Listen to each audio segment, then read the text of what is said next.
మహాబుద్ధిర్మహాసిద్ధిర్మహాయోగీశ్వరేశ్వరి అనే నామముల్లో మహాసిద్ధి నామం గురించి చెప్పుకుంటూ ఉన్నాం. బుద్ధి, సిద్ధి ఈ రెండు ఏ కార్యానికైనా అవసరమైనటువంటిది. ఆ కార్యానికి సంబంధించినటువంటి జ్ఞానమంతా కూడా బుద్ధి అనేటువంటి పదం తెలియజేస్తే, ఆ కార్యం ద్వారా లభించే ఫలం సిద్ధి అనే పదం ద్వారా తెలియజేయబడుతుంది. ఇలాగా ఈ మహా సృష్టి రచనకి అవసరమైన బుద్ధి అమ్మవారిది గనక మహాబుద్ధి. ఈ సృష్టి ద్వారా అనేకములైన క్రియలను సాధిస్తున్న ఆ తల్లి మహాసిద్ధి స్వరూపిణి కనుక బుద్ధి కానీ సిద్ధి కానీ మనకు కావాలి అంటే మహాబుద్ధి స్వరూపిణి మహాసిద్ధి స్వరూపిణి అనే జగదంబికను ఆశ్రయించాలి. బుద్ధికి సిద్ధికి అమ్మవారి నిధి వంటిది. ఆ నిధి నుంచి లవలేశం లభించినా మనం ధన్యులమైపోతాం.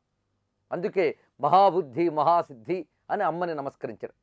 ఈ సిద్ధి గురించి చెప్పుకుంటూ కార్యసిద్ధులు దైవసిద్ధులు అని రెండు విధములు అని చెప్పుకున్నాం. ఈ కార్యసిద్ధులు అనేటువంటివన్నీ కూడా మానుషములైనటువంటి విషయాలు. ఇక దైవసిద్ధులు అంటే సరి అయినటువంటి యోగము ద్వారా లభించే కొన్ని సిద్ధులు చెప్పారు. అవి అణిమా మహిమ చైవ గరిమా లఘిమా తదా ప్రాప్తి ప్రాకామ్యమీసిత్వం వసిత్వం చాష్టసిద్ధయ అని. ఈ సిద్ధుల్లో అణిమ అంటే అత్యంత సూక్ష్మంగా మారడం, అత్యంత స్థూలంగా పరిణమించడం, అదేవిధంగా అమిత తేలికగా మారడం, అమితమైనటువంటి బరువుతో మారడం, ఇలాగా అనేక రకములైన సిద్ధులు చెప్పబడ్డాయి. యోగశాస్త్రంలో కానీ మంత్రశాస్త్రంలో కానీ ఏవైనా సాధనలు చేసేటప్పుడు కొన్ని సిద్ధులు వస్తాయి. ఈ సిద్ధులు ఒక్కొక్కసారి అతిమానుషంగా కనబడతాయి.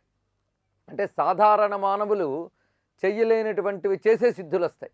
అయితే ఆ సిద్ధులు పూర్ణ దైవత్వాన్ని తెలియజేసేవి కావు.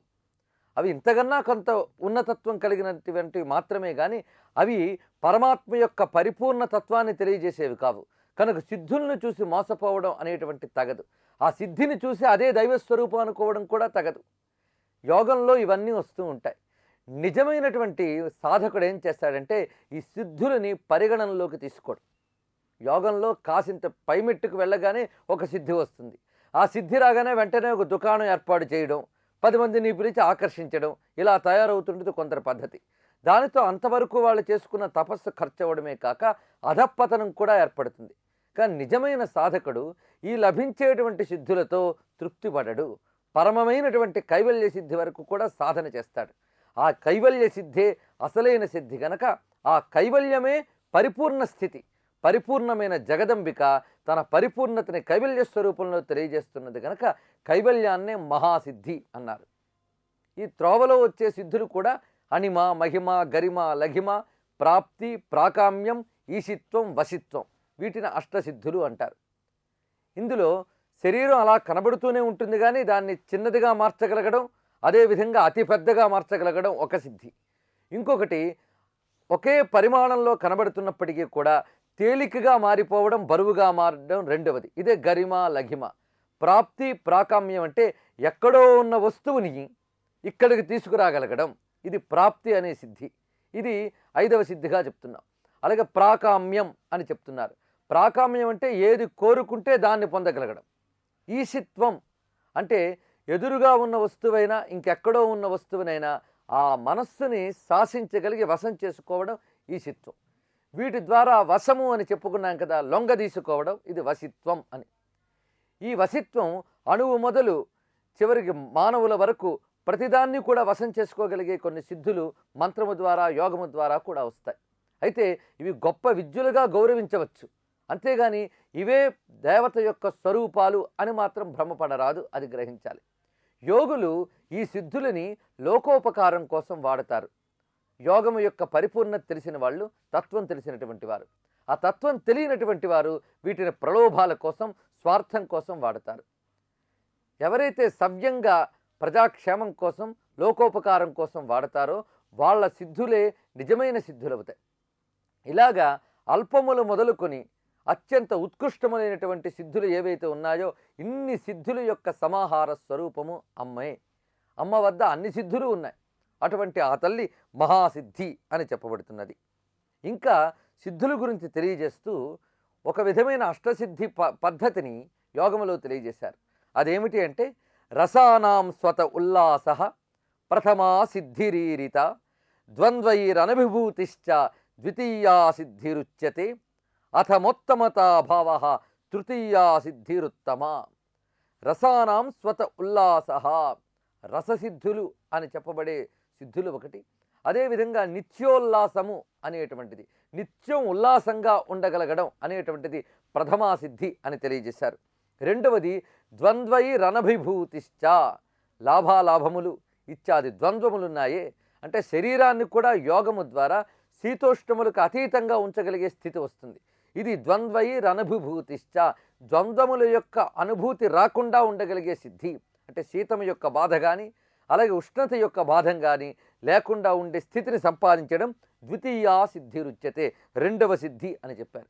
ఇంకొకటి అధమ ఉత్తమతాభావ అని, ఉత్తమత అభావ అన్నమాట ఇక్కడ విభజన. వీడు తక్కువవాడు, వీడు ఎక్కువవాడు, లేదా ఇది ఎక్కువ ఇది తక్కువ అనే భావాన్ని పోగొట్టుకోవడం తృతీయా సిద్ధి అని చెప్తున్నారు. ఇంకొకటి చతుర్థి తుల్యతాం తేషాం ఆయుషాం సుఖదుఃఖయోహో, అనుభూతులకు సంబంధించిన విషయం. మొదటిది శరీరానికి సంబంధించిన ద్వంద్వానుభూతిని తెలియజేశారు. రెండవది భావానికి సంబంధించినటువంటి ద్వంద్వములు తెలియజేశారు. భావానికి సంబంధించిన ద్వంద్వములంటే ఎక్కువ తక్కువలు అనుకోవడాలు, వాటిలో సమత్వం సాధించాలి. అలాగే ద్వంద్వైరనుభూతిశ్చ, ద్వంద్వముల ఎడల సమత్వ బుద్ధి. ఇంకొక సమత్వ బుద్ధి ఏది అంటే చతుర్థి తుల్యతాం తేషాం ఆయుషాం సుఖదుఃఖయో, జీవితంలో కలిగేటువంటి సుఖదుఖాల పట్ల సమమైనటువంటి బుద్ధి కలగడం నాలుగవ సిద్ధి. కాంతేర్బలస్య బాహుళ్యం విశోకా నామ పంచమం అని. ఐదవది ఏమిటి అంటే విశోకత్వము, అంటే శోకము లేని స్థితి. శోకం కూడా అజ్ఞానం యొక్క లక్షణమే. ఒకదానికి ఒకటి అనుకోవడం వల్లే శోకం కలుగుతుంది. ఈ శోకము లేకుండా ఎల్లవేళలా కాంతి బలము వీటితో ప్రకాశించడం ఏదైతే ఉందో అది ఐదవ సిద్ధి. ఇది ఆధ్యాత్మిక సాధనల వల్ల లభించే క్రమక్రమ సిద్ధులు. మొదట ఉల్లాసంగా ఉంటాడు ఆధ్యాత్మిక సాధకుడు. ఉల్లాసం అంటే భగవద్ అనుభూతినిచ్చి అనుభవిస్తాడు గనక, ఆ ఆనందంలోనే ఉంటాడు గనక బాహ్యమైన విషయముల పట్ల అతనికి ఆసక్తి ఉండని కారణం చేత మానసికంగా ఉల్లాసంగానే ఉంటాడు. ఆ మానసికోల్లాసం వల్ల ప్రపంచంలో ఉన్న ద్వంద్వాలు పట్టని స్థితికి ఎదుగుతూ ఉంటాడు. ఆ ఎదుగుదలనే సిద్ధులు అని చెప్తున్నారు. ఇది ఆధ్యాత్మికంగా గ్రహించవలసినవి. ఐదవ సిద్ధి విశోక స్థితి అన్నారు, శోకము లేనటువంటి స్థితి అని. పరమాత్మ పరత్వేన తపోధ్యానాది నిష్ఠత షష్ఠి అని. ఆరవ సిద్ధి ఏమిటి అంటే తపస్సు ధ్యానము ఈ రెండు బాగా కుదిరి పరమాత్మ పరత్వం ఏర్పడడం. పరమాత్మ పరత్వం అంటే ఆ భగవంతుని పట్ల పరమమైనటువంటి తాత్పర్యం ఏర్పడడం, అంటే పూర్ణంగా ఆయనే సర్వస్వం అనే స్థితికి చేరి అక్కడ తపోధ్యానము కుదరడం ఏదైతే ఉందో అది ఆరవ సిద్ధి అని చెప్పారు.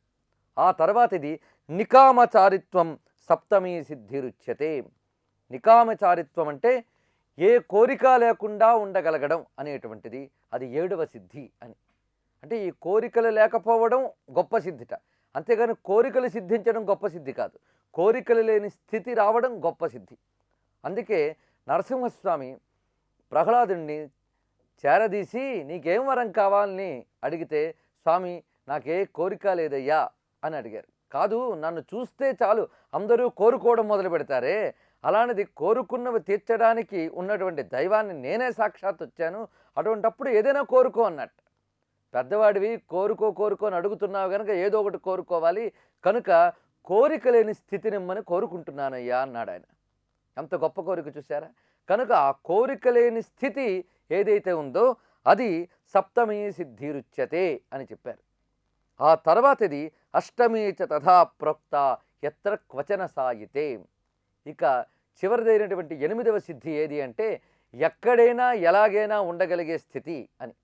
ఇప్పుడు ఉండడం అనే దాని గురించి ఆలోచిస్తే, ఒక పదార్థం దగ్గర లేదా ఒక చోట మనం ఉండాలి అనుకుంటే ఆ చోటు అనే దాన్ని చూస్తాం, చూసి అది మనకు అనుకూలంగా ఉందా లేదా అని చూసుకుంటాం. ఈ చోటు అన్నప్పుడు కేవలం ప్రదేశం ఒక్కటే కాకుండా భావన, అనుభవము మొదలైనవన్నీ కూడా ఇక్కడ వర్తిస్తాయి.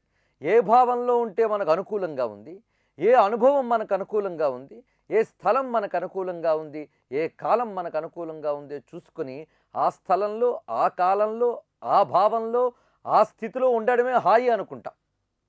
అలా దానికి భిన్నంగా ఉంటే అదంతా కూడా బాధాకరం అనుకుంటాం.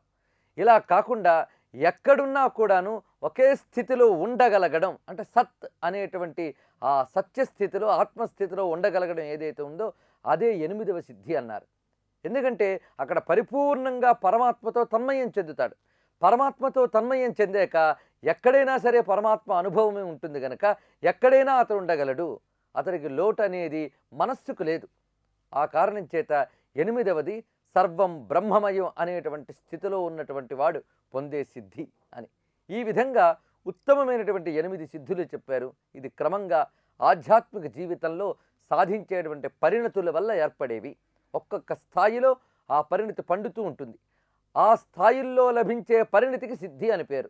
పరిపూర్ణ సిద్ధి సర్వత్రా బ్రహ్మదర్శనం, సర్వం బ్రహ్మమయం జగత్ అనేటువంటిది. ఇన్ని విధములైన సిద్ధ స్వరూపాలతో ఉన్నది గనక అమ్మవారిని మహాసిద్ధి అని చెప్పారు. ఆ తర్వాతి నామం మహాయోగీశ్వరేశ్వరి అని చెప్తున్నారు. మహాయోగీశ్వరేశ్వరి, యోగములన్నిటికీ ఈశ్వరులు ప్రభువులు ఎవరో వారికి కూడా ఈశ్వరి అయినటువంటి జగదంబిక అని. యోగీశ్వరులు అంటే యోగములలో ప్రభువులైనటువంటి వారు, ప్రభువులు అంటే పండినటువంటి వారు. యోగాన్ని ఎవడు పూర్ణంగా స్వాధీనం చేసుకుంటాడో వాడు యోగీశ్వరుడు. అలా స్వాధీనం చేసుకున్నటువంటి యోగీశ్వరులందరికీ కూడా ఈశ్వరి, శాసకురాలు అయినటువంటి జగదంబిక అంటే తల్లి మహాయోగ స్వరూపిణి గనక యోగీశ్వరులందరికీ కూడా ఈశ్వరురాలై ఉన్నది. మామూలు ఈశ్వరురాల అంటే మహాయోగీశ్వరేశ్వరి అని చెప్పారు.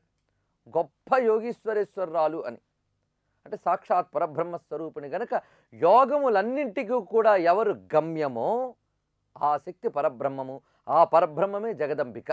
ఆ కారణం చేత యోగములన్నిటికీ కూడా గమ్యమైనటువంటిది, యోగీశ్వరులకు కూడా గమ్యమైనటువంటిది అని చెప్పడమే మహాయోగీశ్వరేశ్వరి నామంలో ఉన్నటువంటి అంతరార్థం. ఈ యోగీశ్వరేశ్వర అనే శబ్దాన్ని మనం చూస్తే అది పరమాత్మకు వాడేటువంటి మాట.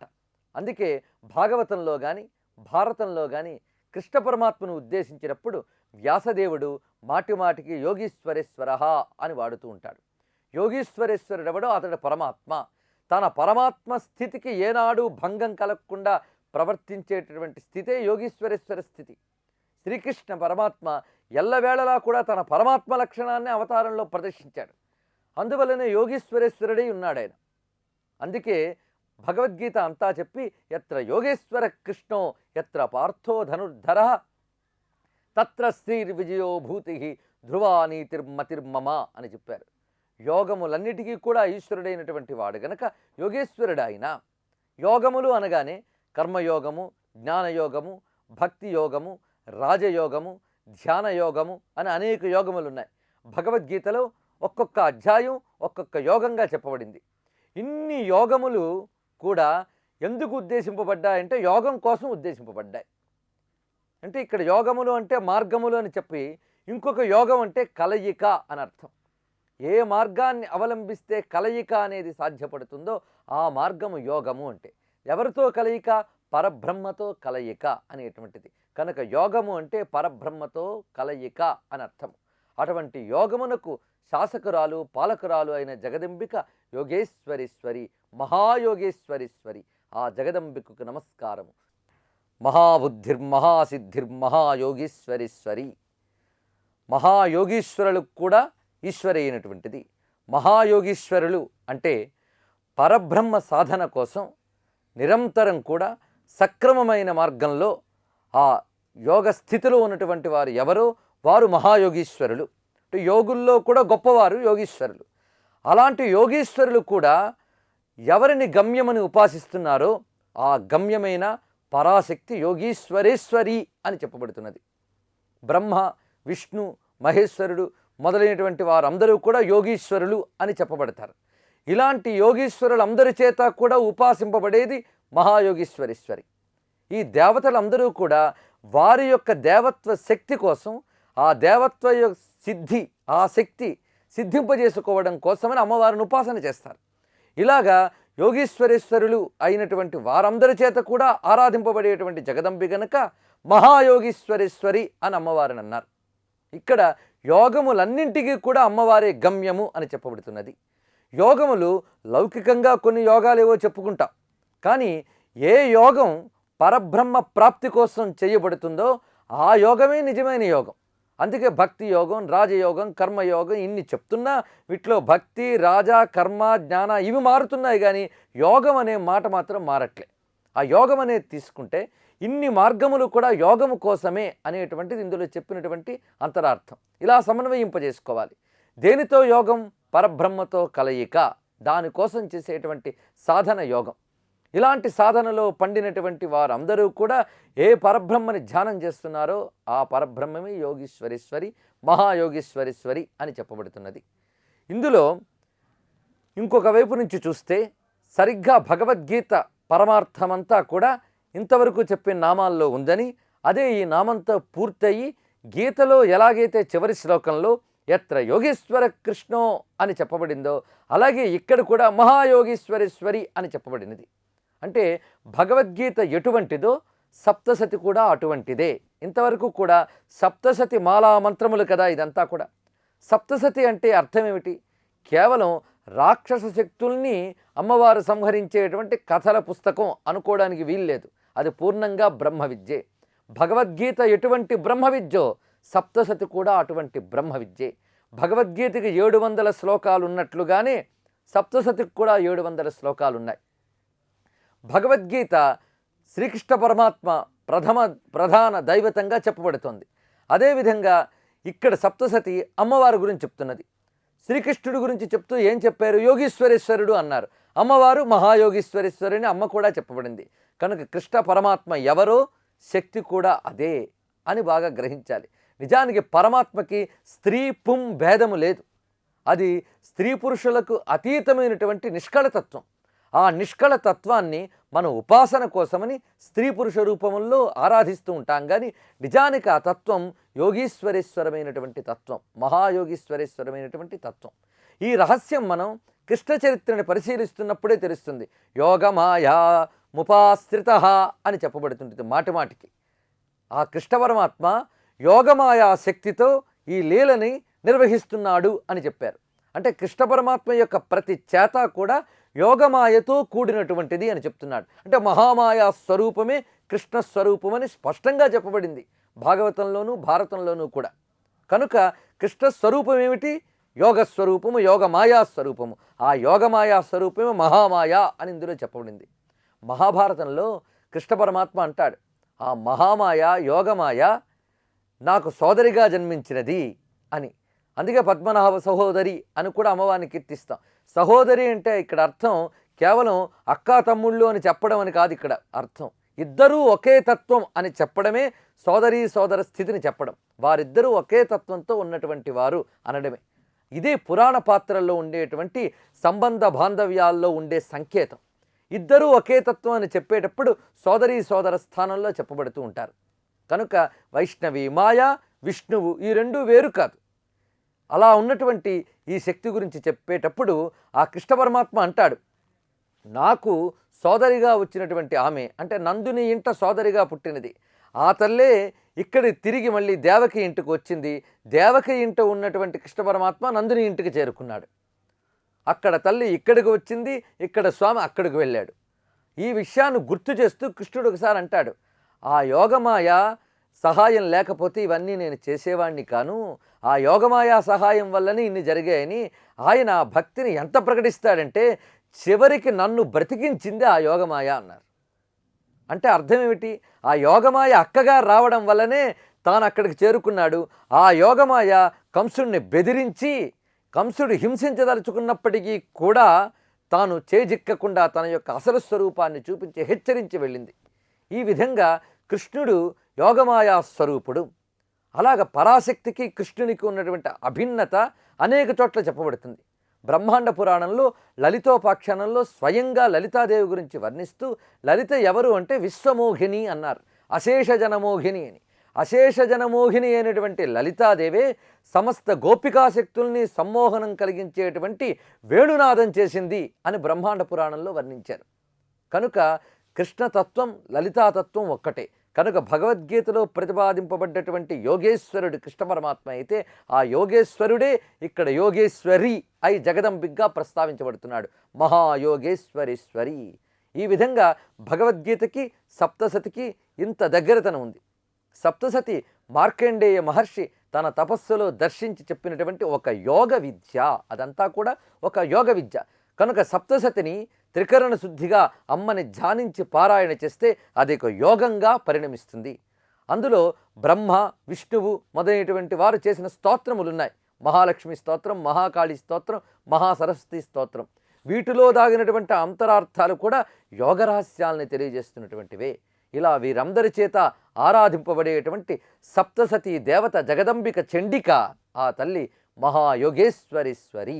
భాగవతంలోనే కృష్ణ పరమాత్మ యోగమాయని పిలిచి తను అవతరించడానికి తగినటువంటి నేపథ్య రచన చేయమని చెప్తాడు.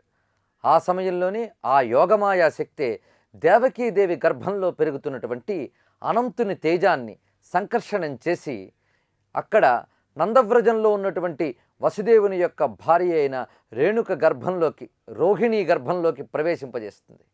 అలా ప్రవేశింపజేసినటువంటి ఆ యోగశక్తి అలా ప్రవేశించిన కారణంగా బలరామునికి సంకర్షణ నామం ఉన్నది అని కూడా తెలియజేశారు. ఇలాగా యోగశక్తి అక్కడ సహకరించింది. అంతేకాకుండా తాను నందుని ఇంట పుట్టడం, ఈ కథంతా కూడా భాగవతంలో చెప్పేటప్పుడు కృష్ణ పరమాత్మ ఆ యోగమాయ యొక్క ప్రభావాన్ని చెప్తూ, ఈ తల్లిని ఎవరు నిరంతరం కీర్తన చేస్తారో వారు సిద్ధిని పొందుతారు అని కూడా దేవతలందరికీ ఉపదేశం చేస్తాడు కృష్ణ పరమాత్మ. ఇది స్వయంగా శ్రీమద్ భాగవతంలో కనబడుతుంది.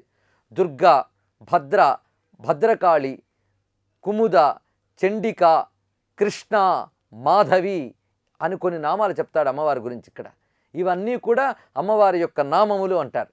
ఇక్కడ మాధవి, కృష్ణ ఈ నామాల్ని మనం పరిశీలిస్తే కృష్ణునికి ఏ పేర్లు ఉన్నాయో అమ్మవారికి అదే పేర్లు. ఆయన మాధవుడు అంటే అమ్మని మాధవి అన్నారు. ఆయన కృష్ణుడు అంటే అమ్మని కృష్ణ అని అన్నారు. అంటే తత్వం ఒక్కటే, ఇరువురిలో ఉన్నటువంటి తత్వం ఒక్కటే.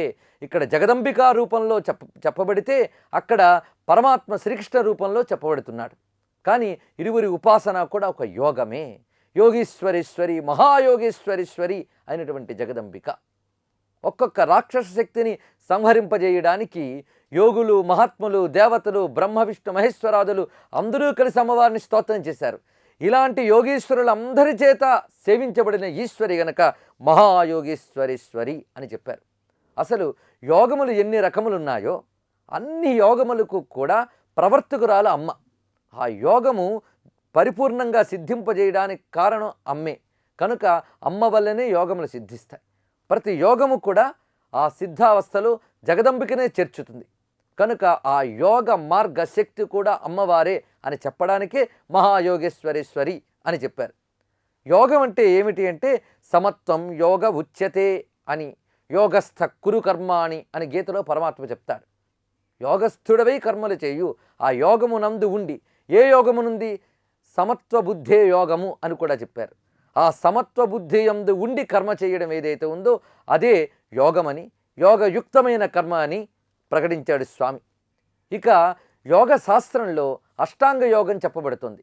యమ, నియమ, ఆసన, ప్రాణాయామ, ప్రత్యాహార, ధ్యాన, ధారణ, సమాధి అని చెప్పబడేటువంటి అష్టాంగ యోగములు ఉన్నాయి. ఈ యోగముల అన్నింటి యొక్క సమిష్టి శక్తి ఏదైతే ఉందో అది మహా అనేటువంటి శబ్దం ద్వారా చెప్పబడుతూ ఆ యోగములో పండినటువంటి వారి చేత గమ్యమైనటువంటి తల్లి అని మహాయోగేశ్వరీశ్వరి నామం చెప్పారు. ఇలాగా మనకి ఈ నామం వరకు కూడా పూర్ణంగా సప్తసతి మాలా మహామంత్రతత్వం ఆవిష్కరింపబడింది. సప్తసతి రహస్యమంతా కూడా ఇక్కడతో పూర్తయింది. తర్వాత మరికొన్ని నామముల వరుస మొదలవుతుంది. ఇందులో మనం గమనిస్తే అనేక మంత్రశాస్త్ర విద్యలన్నీ కూడా ఇందులో స్పష్టంగా చెప్పబడుతూ ఉన్నాయి. మనోన్మని నామం తర్వాత మాహేశ్వరి, మహాదేవి అని మొదలై అక్కడి నుంచి కూడా పూర్ణంగా సప్తసతి మంత్రముల యొక్క రహస్యములు చెప్పబడుతున్నాయని మనం చెప్పుకున్నాం. మహారూప ఇత్యాది నామములు అన్నీ సప్తసతి స్వరూపాన్ని చెప్తున్నాయి. ప్రత్యేకించి మహారూప నామం నుంచి కూడా ఈ సప్తసతి మాలా మంత్రం ద్వారా సప్తసతిలో ఏ దేవతలు ప్రతిపాదించబడ్డారో ఆ దేవతలందరూ కూడా ప్రస్తావించబడుతున్నారు ఇందులో మళ్ళీ మనం గమనిస్తే మహామాయా నుంచి మహాసిద్ధి నామం వరకు 10 నామాలు అంతకు ముందు చెప్పినటువంటి మహేశ్వరి, మహాదేవి, మహాలక్ష్మి అనే నామములకు అర్థములు అని చెప్పవచ్చు.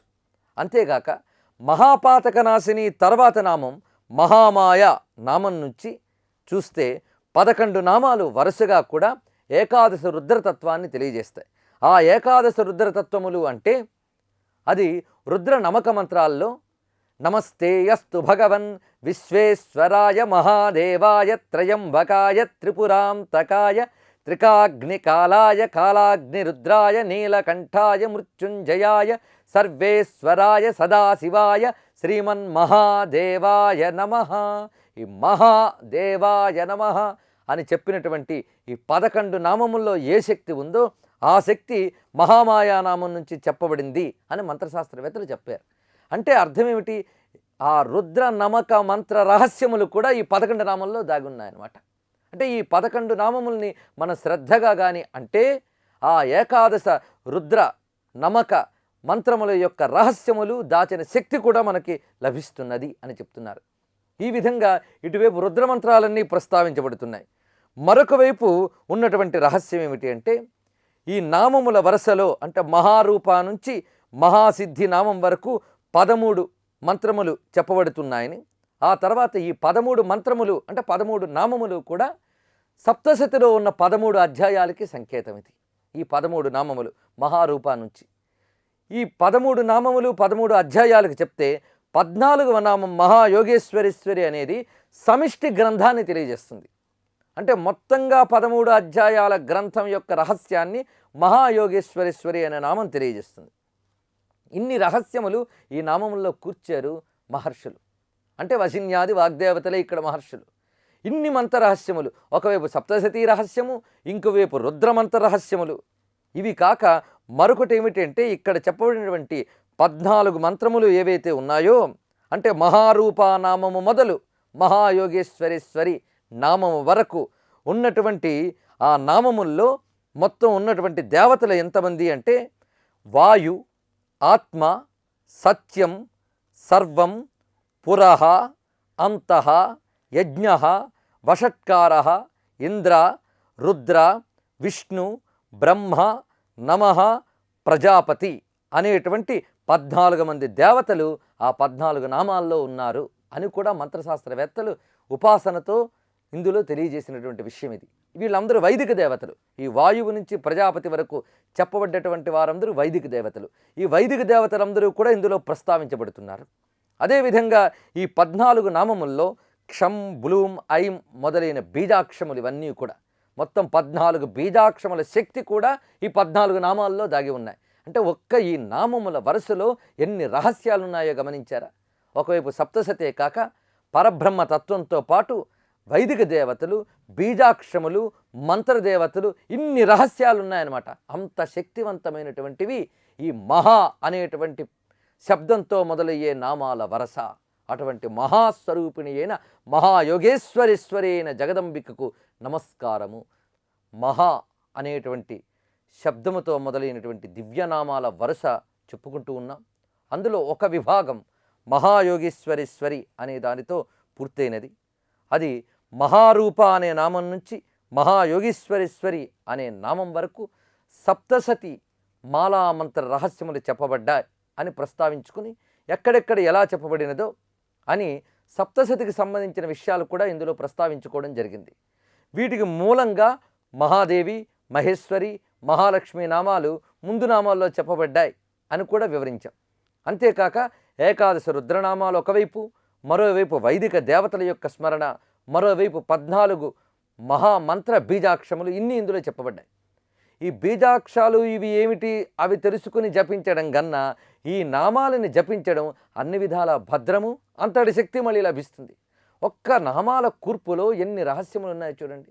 కనుకనే ఒక పేరుకి అర్థం తెలుసుకున్నంత మాత్రాన ఆ అర్థం ఎంతో అంతే శక్తి ఆ పేరులో ఉందని చెప్పలేం.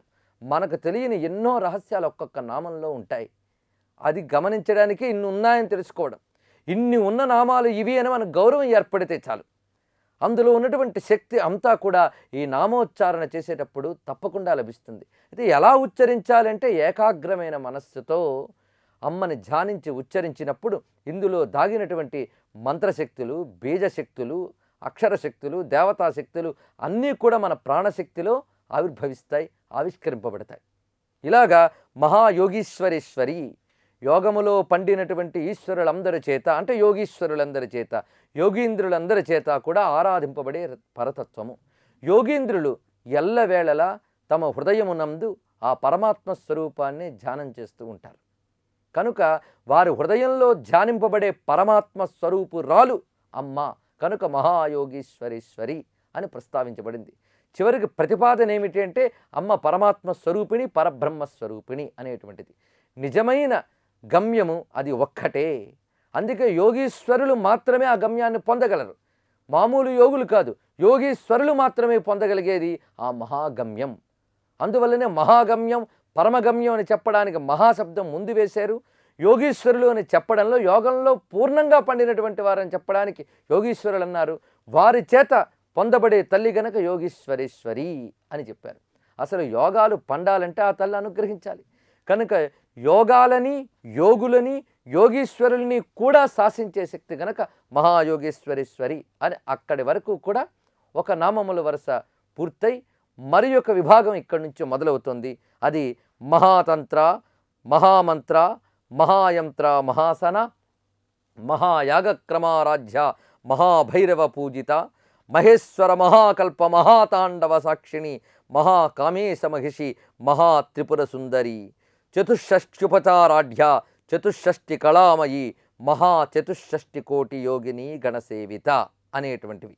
ఇది 226వ నామం నుంచి 237వ నామం వరకు ఉన్నటువంటి ఈ నామాల వరుస అంతా కూడా మహాయాగ క్రమం అని ఏదైతే ఉపాసనా పద్ధతి చెప్పబడుతుందో దానికి సంబంధించిన నామములు ఇవన్నీ కూడా మహాయాగ క్రమానికి సంబంధించిన నామములు. ఆ నామముల వరుసలో మొదటిది మహాతంత్ర అని. గొప్ప తంత్రమే అమ్మవారి యొక్క రూపము. మహాతంత్రము సామాన్యమైన తంత్రం కాదు, మహాతంత్రం.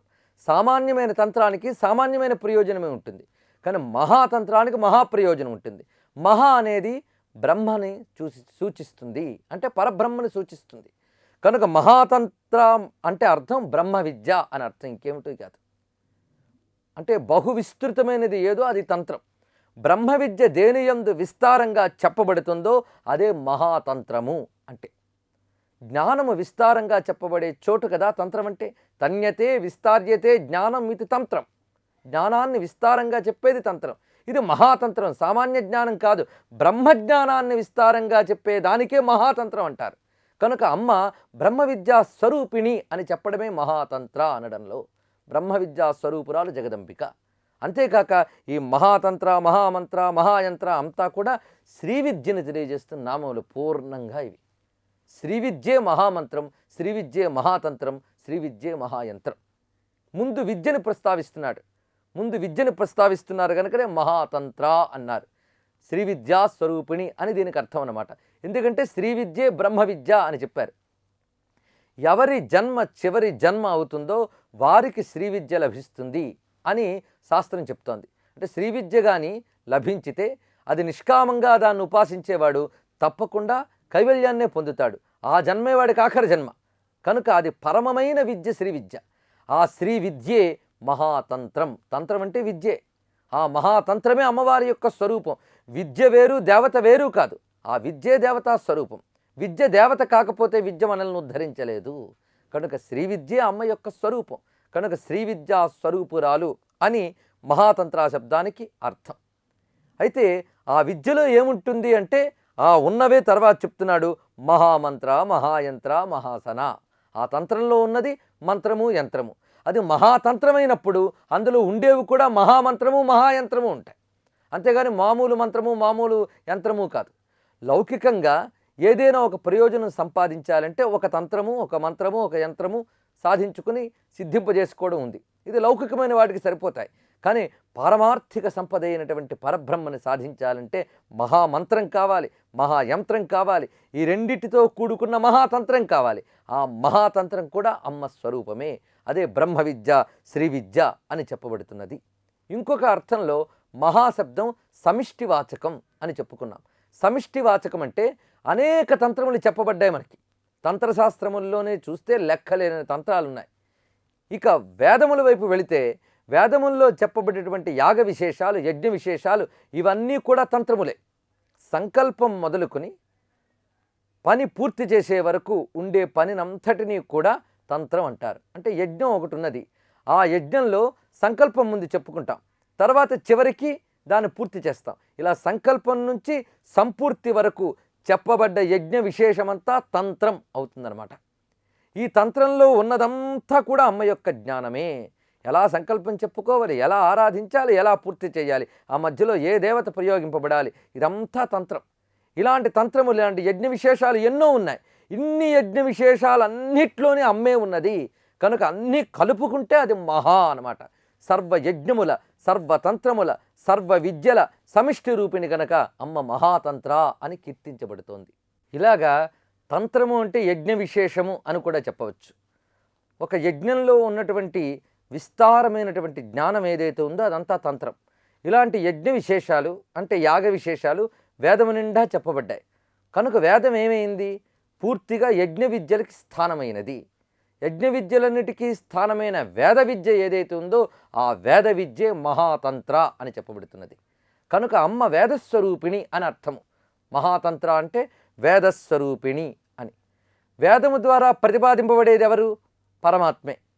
పరమాత్మే వేదము ద్వారా ప్రతిపాదింపబడుతున్నాడు గనక, పైగా ప్రతిపాదింపబడేది ప్రతిపాదించేది వేరు కాదు కనుక వేదము వేరు, వేదవేద్యుడు వేరు కాదు.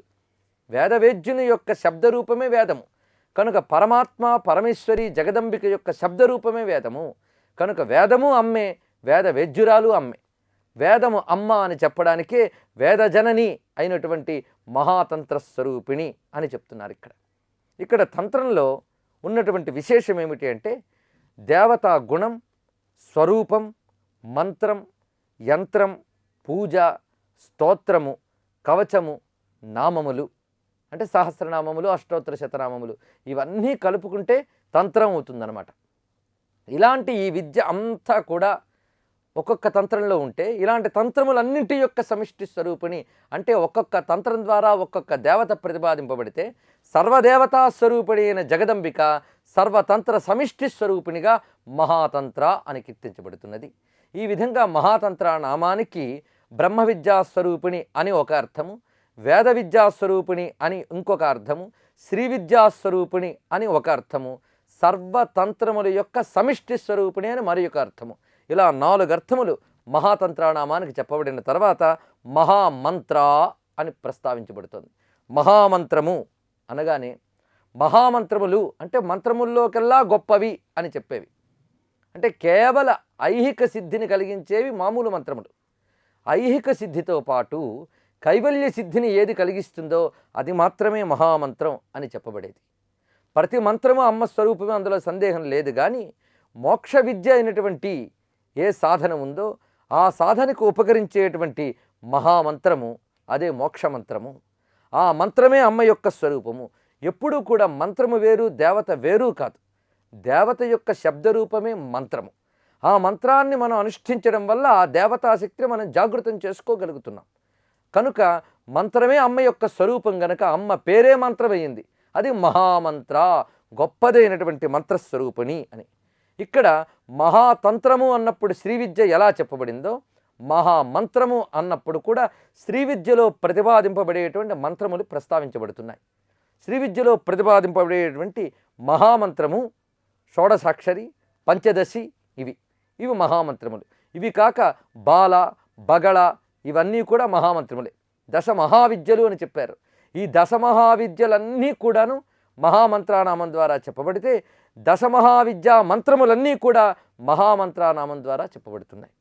అందులో ప్రధానంగా ఇది శ్రీ విద్యకు సంబంధించి చెప్పేటప్పుడు శ్రీ విద్యా మంత్రస్వరూపిణిని, దశ మహావిద్యల యొక్క మంత్రముల యొక్క సమిష్టి స్వరూపిణి అని కూడా మహామంత్రానికి అర్థం. వేద విద్య ప్రకారం ఆలోచిస్తే ప్రణవము, మాతృక, గాయత్రి, షోడశాక్షరి, సప్తసతి, వ్యాహృతులు, రుక్కులు, యజుస్సులు, సామలు వీటిని మహామంత్రములు అంటారు. ఇవన్నీ కూడా మోక్ష విద్యలు. ప్రణవము అంటే ఓంకారం, ఆ ఓంకారం నుంచి ఆవిర్భవించినటువంటి మాతృకావర్ణ మంత్రములు. ఆ తర్వాత మహామంత్రమైన గాయత్రి కూడా మహామంత్రం కనుక మహామంత్ర అంటే గాయత్రి స్వరూపిణి అని. ఎందుకంటే మహాతంత్రము వేదం అయినప్పుడు, మహాతంత్రము వేద విద్య అయినప్పుడు అమ్మ వేదమాత గాయత్రి మహామంత్రం అవుతోందన్నమాట.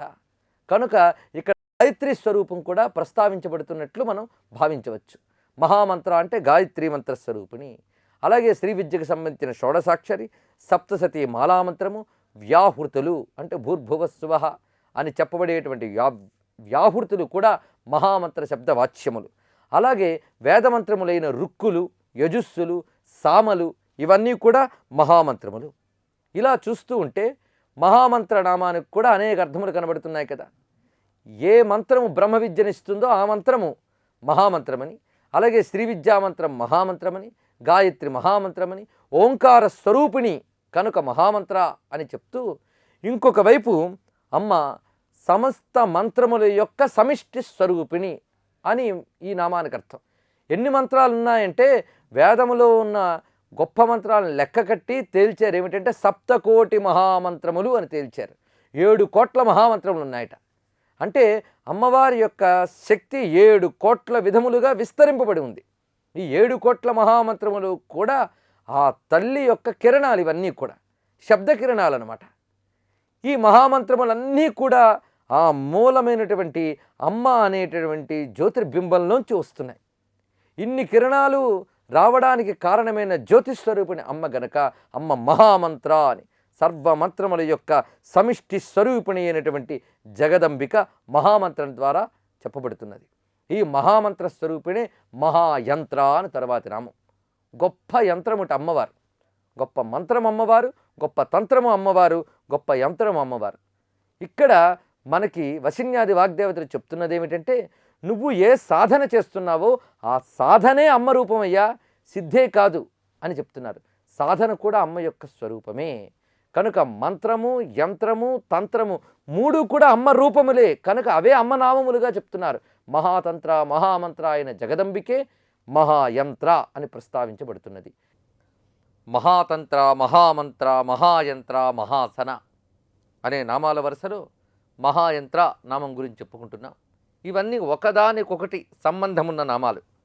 తంత్రము, మంత్రము, యంత్రము ఈ 3 కూడా ఒకదానికొకటి పరస్పర సంబంధం కలిగినవి అని గ్రహించినప్పుడు మంత్రము దాన్ని ప్రతిష్ఠ చేసుకునే యంత్రము, ఈ రెండింటిని అనుసంధానం చేసుకునే క్రమమేదో అది తంత్రము.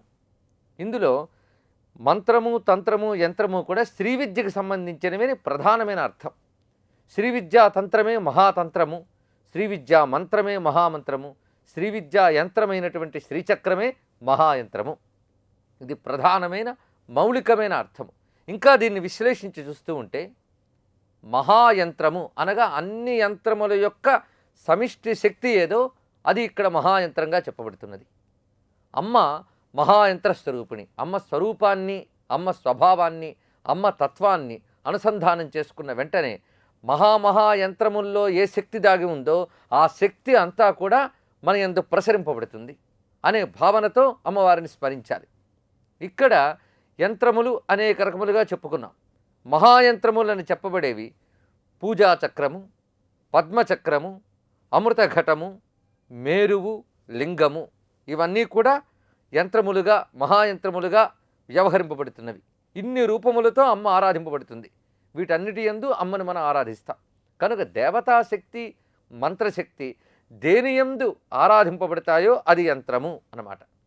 ఇందులో అన్ని మంత్రముల్లోకి, అన్ని యంత్రముల్లోకి కూడా శ్రీ విద్యా మంత్రము, శ్రీ విద్యా యంత్రము, శ్రీ విద్యా తంత్రము ఉత్కృష్టమైనది అని తంత్రశాస్త్రాలన్నీ కూడా తేల్చి చెప్పాయి. 64 తంత్రశాస్త్రాలు ఉన్నాయట.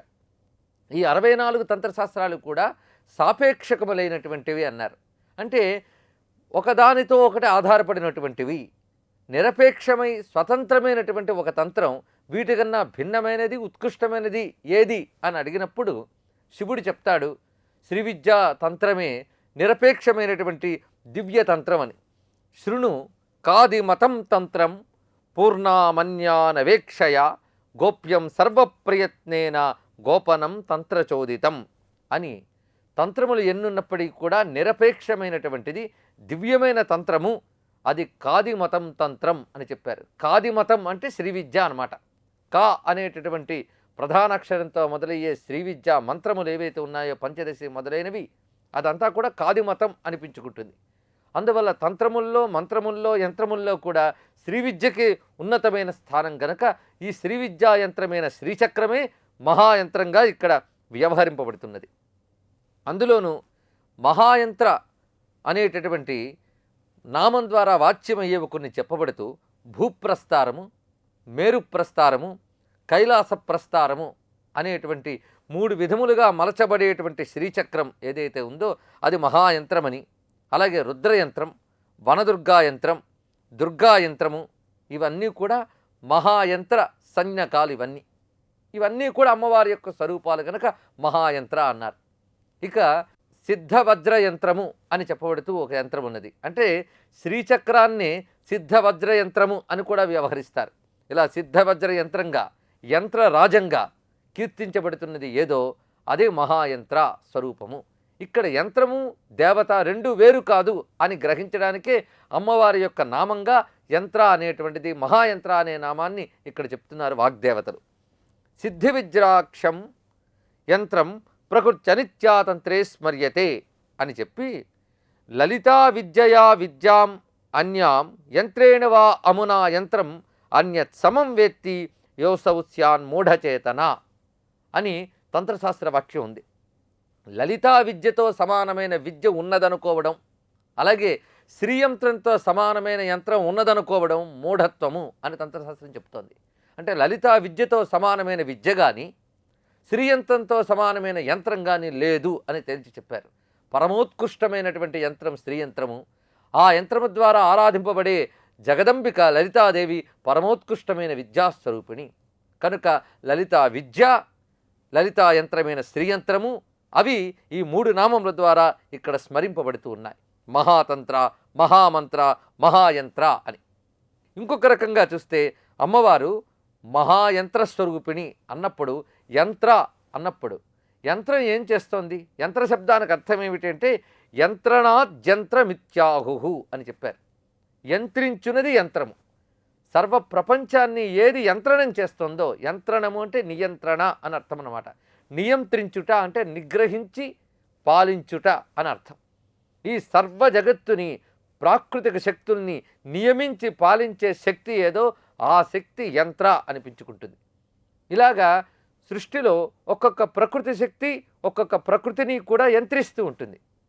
ఇలా యంత్రణం చేస్తున్న సమస్త దేవతల్ని, ప్రకృతిని కూడా నియంత్రణం చేస్తున్న మహాశక్తి ఏదో ఆ జగదంబిక మహాయంత్ర అని చెప్పబడుతున్నది. ఈ విధంగా యంత్రం అంటే పూజకు ఉపకరింపబడేటువంటి మంత్రదేవతా స్థానమనే కాక సర్వ జగత్తుని నియంత్రణం చేసే జగదంబిక అని కూడా అర్థం చెప్పారు. ఇలాగా శ్రీ విద్యైవతు మంత్రాణం అనేటటువంటి ఆగమోక్తుల ప్రకారంగా ఆ ప్రమాణంతో చెప్తున్నది ఏమిటంటే శ్రీ విద్యే పరమమైనటువంటిది అనేది ఇందులో ప్రస్తావిస్తున్న విషయము. ఇలాగా మంత్రము, యంత్రము, తంత్రము చెప్పబడిన తర్వాత నామంలో మహాసన అని చెప్పారు. మహాతంత్ర, మహామంత్ర, మహాయంత్ర, మహాసన. మహాసన అంటే గొప్ప ఆసనము కలది అని అర్థం. ఆసనము అంటే దేనిని మనం అధిష్ఠించి ఉంటామో అది ఆసనం. ఇక్కడ అమ్మవారు దేన్ని అధిష్ఠించి ఉన్నారు అంటే అమ్మవారి యొక్క ఆసనం ఒక మహాసనంగా మనకు సాక్షాత్కరిస్తుంది. ఈ జగత్తు అంతా కూడా తత్వములతో కూడుకున్నది అని చెప్పారు. ఈ తత్వములు సాంఖ్యమతం ప్రకారం 24 తత్వాలు అని చెప్పారు.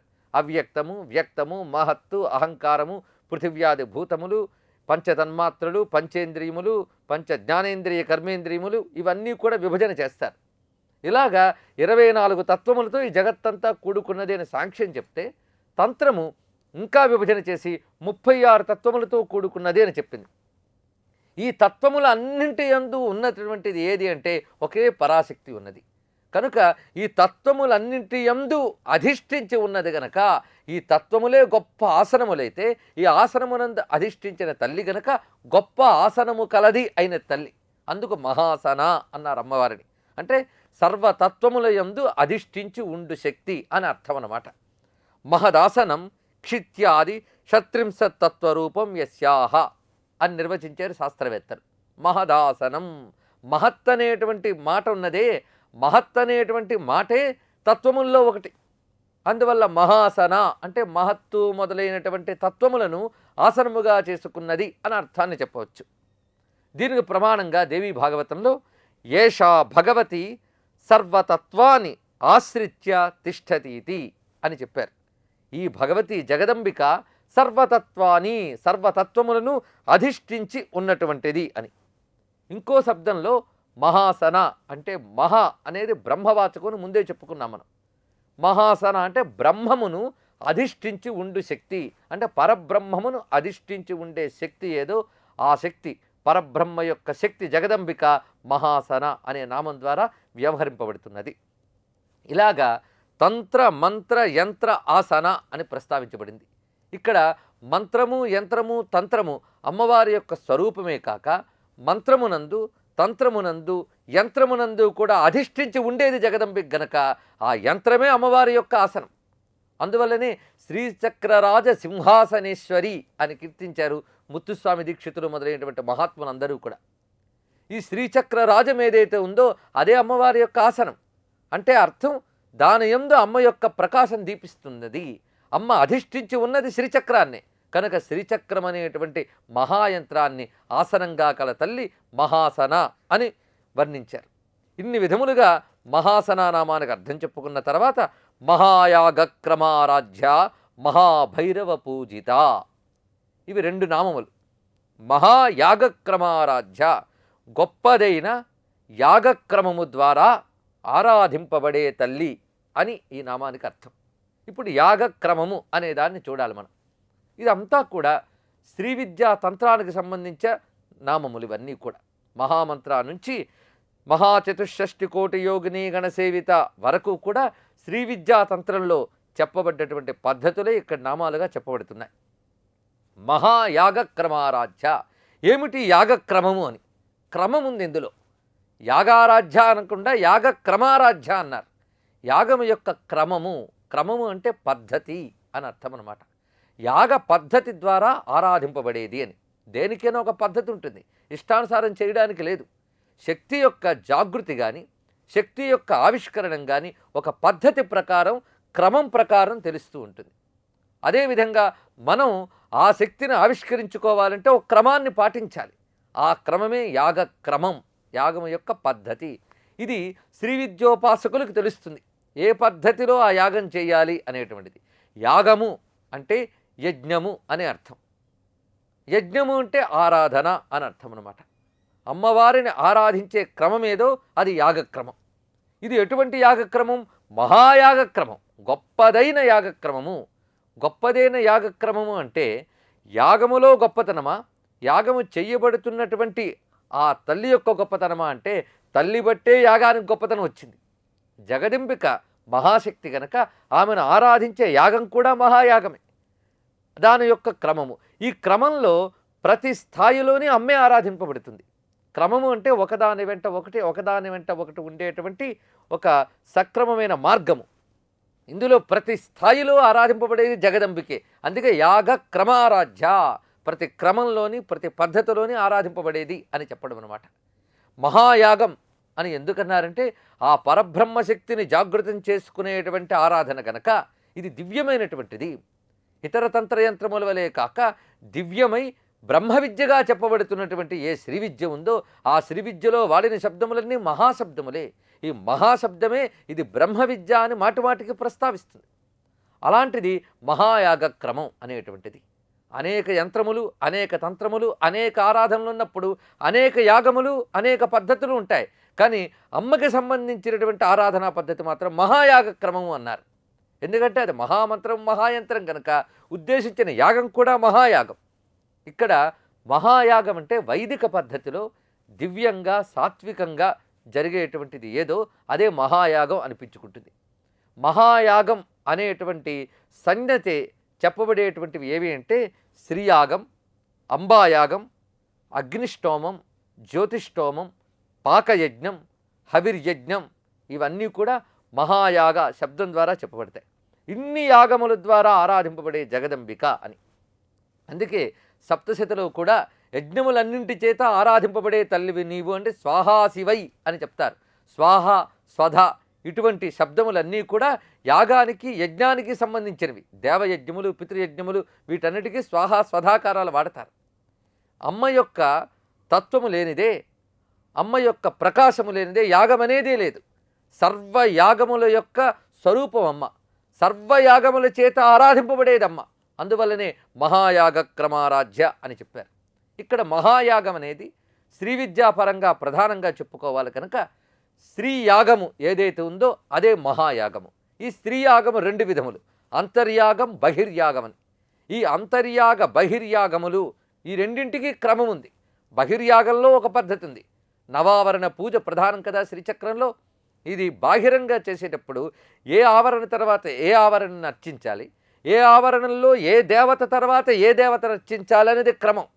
ఆ క్రమంతో ఆరాధించాలి తప్ప ఆ శాస్త్ర విధానం తెలియకుండా ఆరాధించరాదు. ఇలాగా ఒక పద్ధతిగా బహిర్యాగం ద్వారా యంత్రాన్ని ఆరాధన చేస్తారు. అలాగే అంతర్యాగం కూడా ఒక పద్ధతిగా ఉంటుంది. అటువంటి పద్ధతి ద్వారా ఆరాధింపబడేటువంటి తల్లి గనక మహాయాగ క్రమారాధ్య, ఆ మహాశక్తికి నమస్కారము. మహాయాగ క్రమారాధ్య మహాభైరవ పూజిత. మహాయాగ క్రమము ద్వారా ఆరాధింపబడేటువంటి తల్లి అని మహాయాగ క్రమారాధ్య శబ్దానికి అర్థం. ఈ మహాయాగం ప్రధానంగా శ్రీయాగమని, అంటే శ్రీ విద్యోపాసనకు సంబంధించిన యాగం ఏదో అది శ్రీయాగం. యాగం అనగానే కేవలం అగ్నిని రగిల్చి హోమకుండంలో చేసేది అని అనుకోవలసిన పని లేదు. దేవతని ఉద్దేశించి మనం ఏదైతే చేస్తామో కర్మ అది యాగం అనిపించుకుంటుంది. ఈ విధంగా శ్రీ విద్యోపాసనే ఒక మహాయాగం అన్నమాట. అయితే ఈ శ్రీ విద్యోపాసన ఒక క్రమంతో కూడుకుని ఉన్నటువంటిది. ఆ క్రమం తెలుసుకుంటే ఆ క్రమము ద్వారా ఆరాధింపబడుతుంది జగదంబిక శ్రీ విద్య అధిష్టాత్రి అయిన శ్రీదేవి. ఇందులో ఈ స్త్రీయాగం రెండు విధములు, అంతర్యాగం బహిర్యాగం అనేటువంటిది. బహిర్యాగం అంటే బాహిరంగా శ్రీచక్రాన్ని ఉంచి ఉపాసించడం. అంతర్యాగం అంటే అంతరంగంలో భావన చేసి ఆరాధించడం.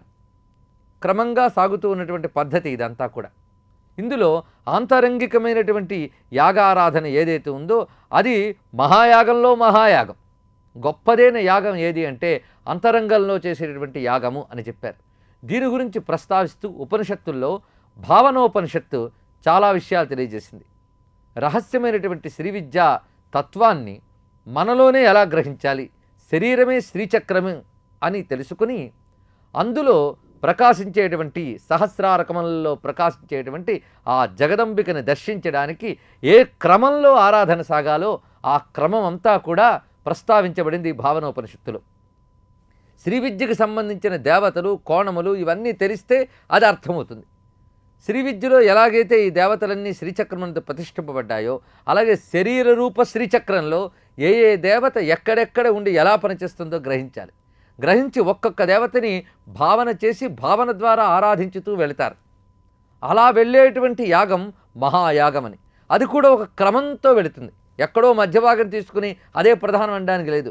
సమగ్రంగా తెలుసుకుని పద్ధతిగా గురువుల ద్వారా ఉపాసన పొంది ఆ ఉపాసన క్రమంలో అమ్మవారిని ఆరాధించాలి. కానీ క్రమం తప్పి ఆరాధిస్తే ప్రమాదాలు కూడా ఉంటాయి.